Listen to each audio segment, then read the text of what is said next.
ನಮಸ್ತೆ ಮಿತ್ರರೇ, ಇವತ್ತೊಂದು ಬಹಳ ಆರೋಗ್ಯದಾಯಕವಾದ ಬ್ರೇಕ್ಫಾಸ್ಟ್ ಅಂದರೆ ಸಕ್ಕರೆ ಕಾಯಿಲೆಯವರಿಗೆ ಹೇಳಿ ಮಾಡಿಸಿದಂತಹ ಒಂದು ದೋಸೆ. ನೀವೆಲ್ಲರೂ ಅನೇಕ ಬಗೆಯ ನೀರು ದೋಸೆಯನ್ನು ತಿಂದಿರುವಿರಿ. ಇವತ್ತು ಮೆಂತೆಯನ್ನು ಬಳಸಿ ಮಾಡಿದಂತಹ ಒಂದು ನೀರು ದೋಸೆ, ಅದು ರಾಗಿಯನ್ನು ಉಪಯೋಗಿಸಿ. ಹಾಗಾದರೆ ಈ ಒಂದು ರುಚಿಕರವಾದ ರಾಗಿ ಮೆಂತೆ ನೀರು ದೋಸೆಯನ್ನು ಹೇಗೆ ಮಾಡುವುದು ಎಂದು ನೋಡುವ ಮೊದಲು, ಯಾರೆಲ್ಲ ನನ್ನ ಚಾನಲನ್ನು ನೋಡ್ತಿದ್ದೀರಿ, ಯಾರೆಲ್ಲ ಇನ್ನೂ ಸಬ್ಸ್ಕ್ರೈಬ್ ಮಾಡಿಲ್ಲ, ದಯವಿಟ್ಟು ಸಬ್ಸ್ಕ್ರೈಬ್ ಮಾಡಿ ಸಪೋರ್ಟ್ ಮಾಡಿ ಅಂತ ಹೇಳುತ್ತಾ ಬನ್ನಿ. ಈ ಒಂದು ರುಚಿಕರವಾದ ನೀರು ದೋಸೆ, ಅದರೊಟ್ಟಿಗೆ ಹುರುಳಿಕಾಳಿನ ಫಿಲ್ಲಿಂಗ್ ಅಂದರೆ ಹುರುಳಿಕಾಳಿನ ಚಟ್ನಿ, ಅದು ಹೇಗೆ ಮಾಡುವುದು ಎಂದು ನೋಡೋಣ. ಮಿತ್ರರೇ, ಇವತ್ತು ಮೆಂತೆ ರಾಗಿ ನೀರು ದೋಸೆ ಮಾಡೋಣ. ಈ ಮೆಂತೆಯನ್ನು ನಾನು ಒಂದು ದೊಡ್ಡ ಚಮಚದಷ್ಟು ಮೆಂತೆಯನ್ನು ನಿನ್ನೆ ರಾತ್ರಿ ನೆನೆಸಿಟ್ಕೊಂಡಿದ್ದೇನೆ. ಚೆನ್ನಾಗಿ ತೊಳೆದು ಈಗ ಈ ನೀರನ್ನೇ ನಾವು ಯೂಸ್ ಮಾಡಲಿಕ್ಕುಂಟು. ಒಂದು ಸಣ್ಣ ಚಮಚದಲ್ಲಿ 2 ಟೀ ಸ್ಪೂನ್ಸ್ ಅಂದರೆ ಅದು 2 ಟೀ ಸ್ಪೂನು ಒಳ್ಳೆ ಮೆಂತೆಯನ್ನು ನೆನೆಸಿಟ್ಕೊಂಡಿದ್ದೇನೆ. ಮತ್ತು 1 ಲೋಟಗಳಷ್ಟು ರಾಗಿಯನ್ನು ನೆನೆಸಿಟ್ಕೊಂಡಿದ್ದೇನೆ. ಇಲ್ಲಿ ನೋಡಿ, ರಾಗಿ ಕಾಣ್ತದಲ್ಲ, ರಾತ್ರಿ ನೆನೆಸಿಟ್ಕೊಂಡದಿದೆಲ್ಲ. ಮತ್ತು ಕೈಯಲ್ಲಿ ಒಂದು ಇಷ್ಟೇ ಮುಷ್ಟಿಯಷ್ಟು ಬೆಳ್ತಿಗೆ ರಾ ರೈಸನ್ನು ರಾತ್ರಿ ಒಟ್ಟಿಗೆ, ಈ 3 ರಾತ್ರಿ ಒಟ್ಟಿಗೆ ನೆನೆಸಿಟ್ಕೊಂಡಿದ್ದೇನೆ. ಈಗ ಈ ನೀರು ದೋಸೆಯನ್ನು ಮಾಡುವ ಮೊದಲು ಇದಕ್ಕೊಂದು ಸೂಕ್ತವಾದ ಈ ಹುರುಳಿಕಾಳಿನ ಚಟ್ನಿಯನ್ನು ಮಾಡೋಣ. ಮೊದಲಿಗೆ ಈ ಹುರುಳಿಯನ್ನು 1 ಚಮಚದಷ್ಟು ಹುರುಳಿ, ತುಂಬ ಹುರುಳಿ ಬೇಡ ನಮಗೆ ಹುರುಳಿ ಚಟ್ನಿಗೆ. ಇವತ್ತಿಗೆ ಮಾಡೋದಾದರೆ, ಸಪೋಸ್ ನಾವು ತುಂಬ ಮಾಡೋದಾದರೆ ಅದನ್ನು ನಾವು ತುಂಬ ಒಂದು 100 ಗ್ರಾಮ್ಸ್ನಷ್ಟು ಹಾಕಿ ಪೌಡರ್ ಮಾಡಿಟ್ಟುಕೊಳ್ಬೋದು, ಅದು ಮಾಡ್ಬೋದು. ಈ ಹುರುಳಿಯನ್ನು ಕಾಯಿಸುವಾಗ ನಾವು ಸ್ವಲ್ಪ ಜಾಗ್ರತೆ ಮಾಡಬೇಕಾಗ್ತದೆ. ಸ್ವಲ್ಪ ಅದಕ್ಕೆ ನಾನು ಒಂದೇ ಒಂದು ಡ್ರಾಪಿನಷ್ಟು ಎಣ್ಣೆಯನ್ನು ಹಾಕ್ಕೊಳ್ತಿದ್ದೇನೆ. ಹೆಚ್ಚೆಣ್ಣೆ ಸಹ ಬೇಡ, ಇಲ್ಲದಿದ್ದರೆ ಅದು ಕರಟಿ ಹೋಗೋ ಚಾನ್ಸಸ್ ಇದೆ. ಅದನ್ನು ಚೆನ್ನಾಗಿ ಸಣ್ಣ ಉರಿಯಲ್ಲಿ ಹದಾದಲ್ಲಿ ಕಾಯಿಸ್ಕೊಳ್ಬೇಕು. ವೀಕ್ಷಕರೇ, ಇದನ್ನು ಆಫ್ ಮಾಡಿಕೊಳ್ಳುವ ಮೊದಲು ಸ್ವಲ್ಪ ನಾವು ಕರಿ ಲೀವ್ಸನ್ನು ಹಾಕೊಳ್ಳೋಣ. ಮತ್ತು ಇದನ್ನು ಸ್ವಲ್ಪ ತಿರುಗಿಸ್ಕೊಳ್ಳೋಣ. 1 ಬಿಂದು ಎಣ್ಣೆಯನ್ನು ಪುನಃ ಹಾಕ್ಕೊಳ್ತಿದ್ದೇನೆ ನಾನು.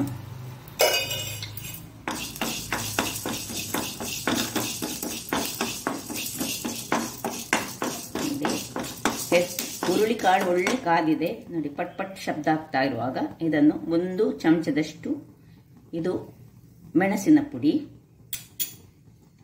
ಅರ್ಧ ಚಮಚದಷ್ಟು ಜೀರಿಗೆ ಹಾಕೊಂಡು ಕೂಡಲೇ ಆಫ್ ಮಾಡಿಕೊಳ್ಳೋಣ. ಇನ್ನು ಅದರಲ್ಲಿ ಈ ತೆಂಗಿನ ತುರಿಯನ್ನು ಒಂದು ಕೈ ಮುಷ್ಟಿಯಷ್ಟು, ನಿಮಗೆ ಬೇಕಿದ್ದಷ್ಟು, ಅಂದರೆ ಈ ಅಳತೆಗೆ 1 ಮುಷ್ಟಿಯಷ್ಟು ಸಾಕು ಹಾಕೊಳ್ಳೋಣ. ಇನ್ನು 2 ಬೆಳ್ಳುಳ್ಳಿ, ಒಂದು ಸ್ವಲ್ಪ ಹುಳಿ, ಇಷ್ಟನ್ನು ಹಾಕ್ಕೊಂಡು ಇದನ್ನು ಈ ಬಿಸಿಯಲ್ಲಿಯೇ ಇದು ಒಳ್ಳೆ ಫ್ರೈ ಆಗಲಿ. ಇಲ್ಲಿ ಒಂದು ಮಿಕ್ಸಿ ಜಾರನ್ನು ತೆಗೆದುಕೊಂಡು ಇದಕ್ಕೆ ಈ ಮೆಂತೆ ನೀರಿನೊಟ್ಟಿಗೆ ಹಾಕ್ಕೊಳ್ತಿದ್ದೇನೆ. ಮತ್ತು 1 ಹಿಡಿಯಷ್ಟು ಅಕ್ಕಿ, ನೆನೆಸಿಟ್ಟ ಅಕ್ಕಿ, ಮತ್ತು 1 ಲೋಟದಷ್ಟು ನೆನೆಸಿಟ್ಟಂತಹ ರಾಗಿ,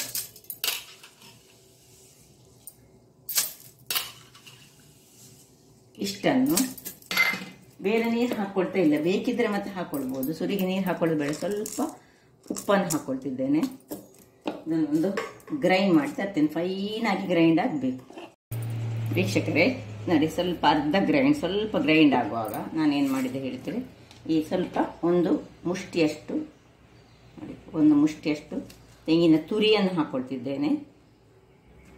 ಇನ್ನು ಪುನಃ ಒಳ್ಳೆ ಫೈನಾಗಿ ಇದನ್ನು ರುಬ್ಕೊಳ್ಬೇಕು.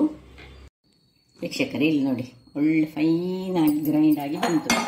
ಇದರಲ್ಲಿ ಮೆಂತೆ, ರಾಗಿ, ಒಂದು ಸ್ವಲ್ಪ ಅಕ್ಕಿ, ಉಪ್ಪು ಹಾಗೂ ತೆಂಗಿನ ತುರಿ ಇಷ್ಟನ್ನು ಹಾಕಿ ನಾವು ಈಗ ಇದಕ್ಕೆ ಒಳ್ಳೆ ನೀರು ಹಾಕೊಳ್ಳೋಣ. ನೀರು ದೋಸೆ ಅದಕ್ಕೆ ನಾವು ಇದನ್ನು ಮಾಡಿಕೊಳ್ಬೇಕು.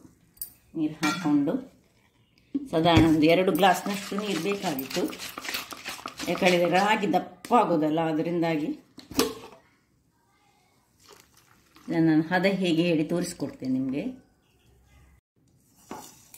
ಇಲ್ಲಿ ಉಪ್ಪನ್ನು ಹಾಕ್ಕೊಂಡು ನಾನು ಇದನ್ನು ನೀರು ಹಾಕೋದಿಲ್ಲ ಸುರಿಗೆ, ಜಸ್ಟ್ ಒಂದು ಗ್ರೈಂಡ್ ಮಾಡ್ತಾ ಇರ್ತೀನಿ. ಯಾಕೆ ಹೇಳಿದ್ರೆ ಇದರಲ್ಲಿರುವ ಹುರುಳಿ ಇಲ್ಲದಿದ್ದರೆ ನಮಗೆ ಒಳ್ಳೆ ಇದಾಗೋದಿಲ್ಲ, ಗ್ರೈಂಡ್ ಆಗೋದಿಲ್ಲ. ಅದಕ್ಕೆ ಸುರಿಗೆ ಸ್ವಲ್ಪ ಸಹ ನೀರು ಹಾಕ್ಕೊಳ್ಬಾರ್ದು, ಸ್ವಲ್ಪ ಉಪ್ಪನ್ನು ಹಾಕ್ಕೊಳ್ತಿದ್ದೇನೆ. ನಿಮಗೆ ಗ್ರೈಂಡ್ ಮಾಡಿ ನಾನು ತೋರಿಸ್ತೇನೆ ಸುರಿಗೆ. ಇಲ್ಲ ನೋಡಿ, ಗ್ರೈಂಡ್ ಆಗಿ ಬಂತು. ಈ ತೆಂಗಿನ ತುರಿಯಲ್ಲೇ ನೀರಿದ್ದ ಕಾರಣ ಅದಷ್ಟಕ್ಕೆ ಅದರಲ್ಲಿ ನೀರು ಬಂತು. ಅದರಿಂದಾಗಿ ನಮಗೆ ಇನ್ನು ನೀರು ಹಾಕುವ ಅವಶ್ಯಕತೆ ಇಲ್ಲ. ಸಪೋಸ್ ನೀವು ಡ್ರೈ ತೆಂಗಿನಕಾಯಿ ತೆಗೆದರೆ ಅದು ಚಟ್ನಿ ಪುಡಿ ಆಗ್ತದೆ. ಚಟ್ನಿ ಪುಡಿ ಮಾಡಲಿಕ್ಕೆ ಸಹ ಬಹಳ ಉತ್ತಮ. ಹೇಗೆ ಹೇಳಿದರೆ ಒಳ್ಳೆ ರುಚಿಯನ್ನು ಕೊಡುವಂತಹದ್ದು. ಇಂತಹ ದೋಸೆಗಳಿಗೆ ಚಟ್ನಿ ಪುಡಿಯನ್ನು ಮೇಲಕ್ಕೆ, ಈ ಹುರುಳಿಯ ಚಟ್ನಿ ಪುಡಿಯನ್ನು ಮೇಲಕ್ಕೆ ಹಾಕಿ ತಿಂದರೆ ಅದು ಸಹ ಒಳ್ಳೆಯದಾಗ್ತದೆ. ಇದೀಗ ನನ್ನ ಹತ್ರ ಇವತ್ತು ಡ್ರೈ ಕೋಕೋನಟ್ ಇಲ್ಲದ ಕಾರಣ ನಾನು ನಿಮಗೆ ಈ ಹಸಿ ತೆಂಗಿನಕಾಯಿಯಲ್ಲಿ ಮಾಡಿ ತೋರಿಸಿದ್ದೇನೆ. ಇದು ಸಹ ಚೆನ್ನಾಗಿ ಬರ್ತದೆ. ಹೀಗೆ ಇದನ್ನು ಇಟ್ಕೊಳ್ಳೋಣ. ನೋಡಿ, ಇದನ್ನು ಸೈಡ್ ಇಟ್ಕೊಂಡು ಇಲ್ಲೊಂದು ಕಾವಲಿಯನ್ನು ನಾನು ಬಿಸಿ ಆಗಲಿಕ್ಕೆ ಇಟ್ಕೊಂಡಿದ್ದೇನೆ. ವೀಕ್ಷಕರೇ, ಕಾವಲಿ ಬಿಸಿ ಆಯಿತು. ಈಗ ಸ್ವಲ್ಪ ಇದಕ್ಕೆ ಎಣ್ಣೆಯನ್ನು ಗ್ರೀಸ್ ಮಾಡ್ಕೊಳ್ಳೋಣ. ಈ ದೋಸೆ ಯಾರು ಸಕ್ಕರೆ ಕಾಯಿಲೆಯವರಿದ್ದಾರೆ ಅಂಥವರಿಗೆ ಬಹಳ ಉತ್ತಮವಾದ ದೋಸೆ. ಇಲ್ಲಿ ನೋಡಿ, ಹಿಟ್ಟು ಹೀಗೆ ನೀರು ದೋಸೆ ಹದಕ್ಕಿರಬೇಕು. ಈಗ ಕೊನೆಗೆ ಇದಕ್ಕೆ ನಾವು ಚೂರು ಮಾಡಿದಂತಹ ಕರಿಬೇವಿನ ಸೊಪ್ಪನ್ನು ಹಾಕೊಳ್ತಿದ್ದೇನೆ. ಇದು ಡಯಾಬಿಟಿಕ್ ಪೇಷಂಟ್ಗಳು ಅವರಿಗೆ ಹೆಚ್ಚಾಗಿ ಈ ರಾಗಿ ಮತ್ತು ಮೆಂತೆ ಇದು ಅವರ ದೇಹದಲ್ಲಿರುವ ಇನ್ಸುಲಿನನ್ನು ಕಡಿಮೆ ಮಾಡಲಿಕ್ಕೆ ಬಹಳ ಉತ್ತಮ. ಇಲ್ಲಿ ನೋಡಿ, ಇದಕ್ಕೆ ಕೊನೆಯದಾಗಿ ಹಾಕ್ಕೊಂಡಿದ್ದೇನೆ. ಮತ್ತು ಒಂದು ಸೌಟ್ ತೆಗ್ತೇನೆ. ಇದನ್ನು ನೀರು ದೋಸೆ ಹದದಲ್ಲಿ ನಾವು ನೀರು ದೋಸೆ ಹಾಗೆ ಹಾಕ್ಕೊಳ್ಬೇಕು. ತೆಳುವಲ್ಲಿ ಹಾಕ್ಕೊಳ್ಳಿ, ಬಹಳ ಚೆನ್ನಾಗಿ ಬರ್ತದೆ. ಮುಚ್ಚಳವನ್ನು ಮುಚ್ಕೊಳ್ಳೋಣ. ವೀಕ್ಷಕರೇ, ಇಲ್ಲಿ ನೋಡಿ, ಇಷ್ಟು ಬೇಯುವಾಗ ನಾವು ಈ ಹುರುಳಿಕಾಳಿನ ಇದನ್ನು ಇದಕ್ಕೆ ಹೀಗೆ ಸ್ಪ್ರೆಡ್ ಮಾಡ್ಕೊಳ್ಳೋಣ.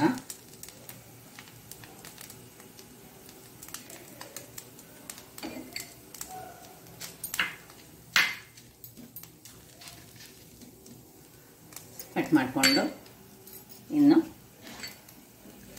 ಇದನ್ನು ಹೀಗೆ ಫೋಲ್ಡ್ ಮಾಡ್ಕೊಳ್ಳೋಣ. ಫೋಲ್ಡ್ ಮಾಡಿಕೊಂಡು ಹೀಗೆ ಟ್ಯಾಪ್ ಮಾಡಿಕೊಂಡು ಆಯಿತು, ದೋಸೆ ರೆಡಿಯಾಗಿದೆ. ಮೆಂತೆಯನ್ನು ಹಾಕಿದಂತಹ ರಾಗಿಯ ನೀರು ದೋಸೆ. ಈಗ ಇಲ್ಲಿ ಪುನಃ ಅದೇ ರೀತಿಯಲ್ಲಿ ಒಂದು ದೋಸೆಯನ್ನು ಮಾಡಿಕೊಳ್ಳೋದು. ಒಂದು ಸ್ಪೂನು ಎಣ್ಣೆ ಸಹ ಬೇಕಿದ್ರೆ ಮಾತ್ರ ಹಾಕೊಳ್ಳಿ.